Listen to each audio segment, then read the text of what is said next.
నుండి వచ్చినటువంటి CMR relief fund లబ్ధిదారులందరికీ నా యొక్క హృదయపూర్వక నమస్కారాలు.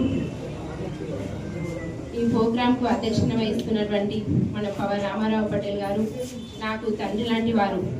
ఒక మహిళ ఉండి కూడా నేను ఇన్ని పనులు చేపిస్తున్న దేగంలో అంటే ఆయన ఆశీర్వాదంతోనే.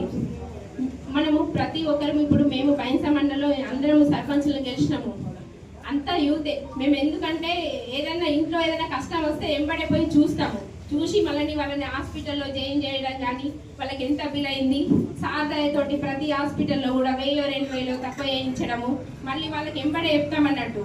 ఇట్లా మీరు సీఎం రిలీఫ్ ఫండ్ డబ్బులు ఇప్పిస్తాము, మీకు ఎంత ఆపదలో ఉన్నా ఇప్పుడు కట్టినా కూడా మీరు ఒరిజినల్స్ అన్నీ తీసుకొని రండి, సబ్మిట్ చేయండి అని మేము చెప్పి చేయిస్తున్నాం. ఎందుకంటే మనం గ్రామాల్లో తిరుగుతాము, మనం ఏ ఇంట్లో ఏం జరిగిందో సక్రమంగా మన బాధ్యతను నిర్వహించినప్పుడు మన నియోజకవర్గంలోని పేదవాళ్ళందరికీ ఆదుకున్న వాళ్ళం అవుతాము.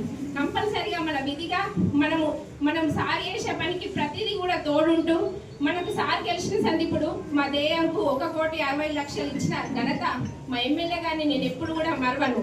ఎందుకంటే ఒక 60 సంవత్సరాల నుండి మా స్కూల్లో పహారీ గోడ లేదు, వన్ సైడ్ గొడవలైతే కాకపోయినా మా సార్ దయ వల్ల నేను పహారీ గోడ తెచ్చి పూర్తి చేసుకున్నా. అంటే ఎంత సంతోషం అంటే అక్కడ పిల్లలు నేను స్కూల్లో పోతా ఉంటే అందరు నన్ను టీచర్ అనుకుంటారు మనం చేసే పనులను బట్టి.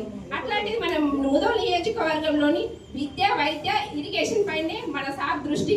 దానిపైనే ఎక్కడో నిజామాబాద్లో పక్క డిస్టిక్ లో ఇరిగేషన్ పొలాలు పచ్చ ఉంటాయి, కానీ మన దగ్గర ఇక్కడ గత పాలకుల నిర్లక్ష్యం వల్లనే మనకు ఇరిగేషన్ పైన అవగాహన లేకుండా పనులు చేయలేరు. మన సార్ ఇప్పుడు ఎక్కడైనా బోరిగాం ఇరిగేషన్ కానీ ఇక్కడ బ్రహ్మన్గావ్ ఇరిగేషన్ కానీ మన సార్ హయాంలో ఎన్నో అభివృద్ధి పనులు జరుగుతున్నాయి. మనం కొద్దిగా గ్రహించాల. హాస్పిటల్ అయినా కానీ గవర్నమెంట్ హాస్పిటల్ సార్ చెకప్ చేయడం వెళ్ళడం వాళ్ళ పనితీరు ఎలా ఉంది.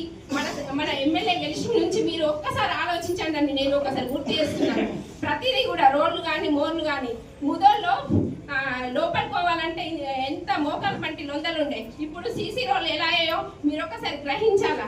బీటీ రోడ్లు ప్రతి ఒక్కటి కూడా విద్య, వైద్యము సార్కు అవి బాధ్యతగా మన ముదోల్ నియోజకవర్గంలో మనం అన్ని కూడా చేసుకుంటాము. ఇట్లాంటి గవర్నమెంట్ వాళ్ళకు పేదవాళ్ళే గవర్నమెంట్ స్కూళ్ళలో పిల్లలు వెళ్తారు, వాళ్ళకు కూడా న్యాయం జరగాలి.